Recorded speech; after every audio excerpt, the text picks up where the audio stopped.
Battle of China. This, the great city of Shanghai on a September day in 1937. This, the fearful beginning of a new kind of war. This, the first mass bombing from the air of a helpless civilian population.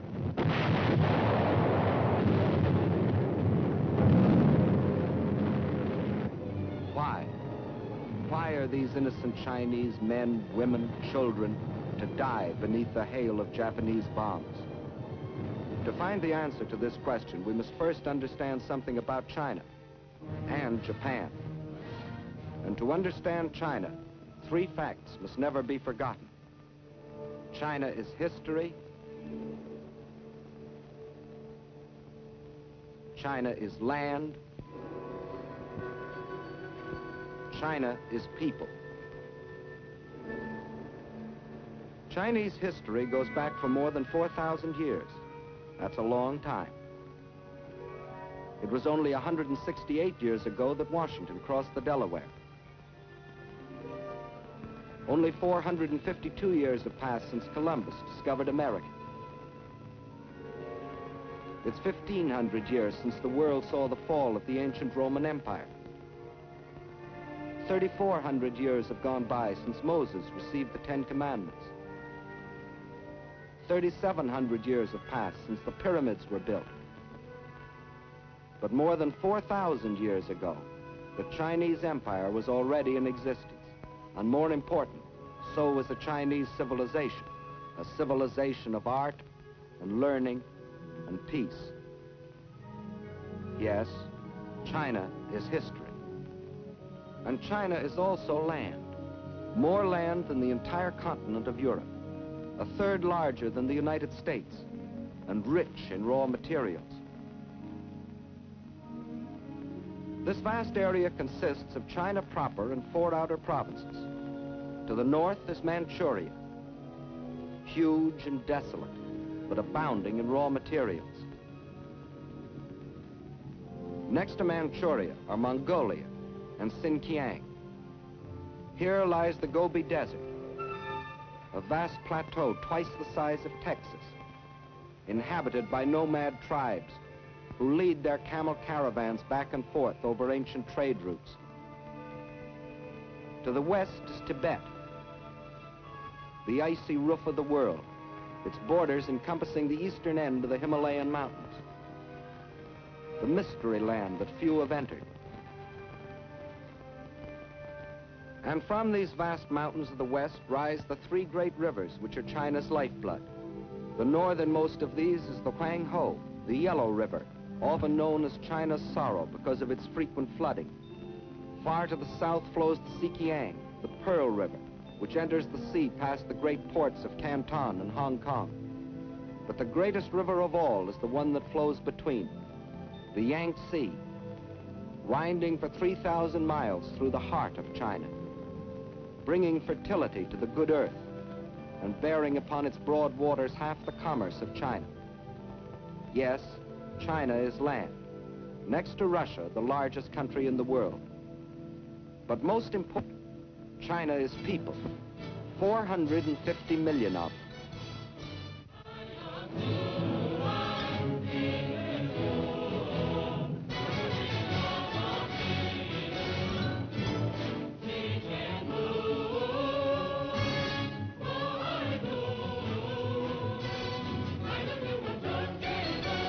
If the whole population of China were to walk past you, 4 abreast, there would never be an end to the procession, for new Chinese would be born and would grow up before the last man could pass by. Of every 5 persons on the face of the earth, 1 is a Chinese. And since 1/5 of all the human beings in the world are Chinese, we should know what sort of people they are. Well, in all their 4,000 years of continuous history, they have never waged a war of conquest. They're that sort of people. They developed the art of printing from movable type. They invented the mariner's compass, without which no ocean could be crossed. They were among the first astronomers, and their observations of the stars and planets made possible the accurate measuring and recording of time. They are that sort of people. And why do we call our dishes China? Because the Chinese invented the art of making porcelain. And as we all know, they invented gunpowder, not as a weapon of war, to celebrate their holidays and religious festivals. And it was one of China's great philosophers who, 500 years before the birth of Christ, gave mankind these words: "What you do not want done to yourself, do not do to others."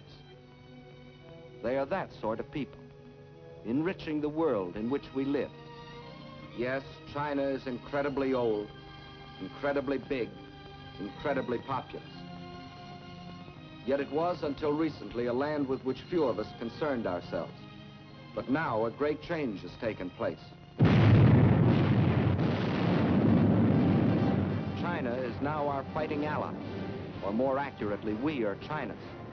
For China has been fighting our enemy, Japan, for 7 long years. Why is this? Why have the Chinese, who in all their 4,000 years of history had never waged an aggressive war, been forced to fight and die by the millions? Because China is land, 4 million square miles of it. And because China is people, 450 million of them.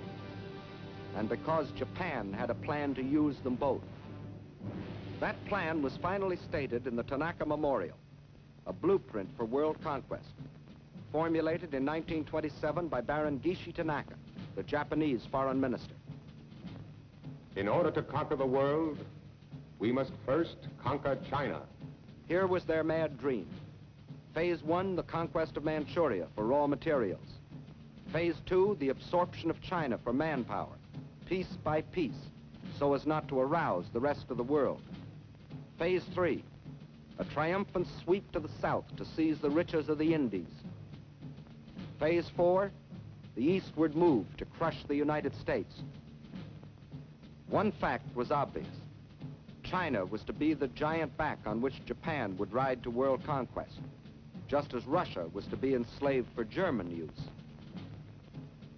But how was it possible for Japan, only 1/20th the size of China, and with only 1/6 its population, to think of conquering China, much less the world?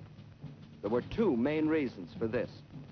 In the first place, modern China, in spite of its age-old history, was like the broken pieces of a jigsaw puzzle, each piece controlled by a different ruler, each with his own private army. In modern terms, China was a country, but not yet a nation, while Japan was a united, well-knit, highly regimented military dictatorship.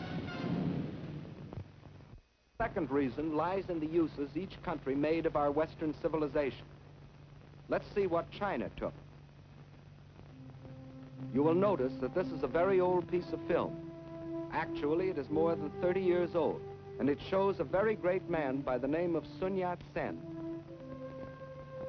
In 1911, this man fathered a people's revolution, which brought to an end China's ancient imperial government and began its new era as a modern republic, winning for himself in Chinese history as secure a place as George Washington has in ours. And he and his followers chose for the cornerstone of their new republic Chinese words that echoed those of another believer in democracy. Of the people, by the people, and to make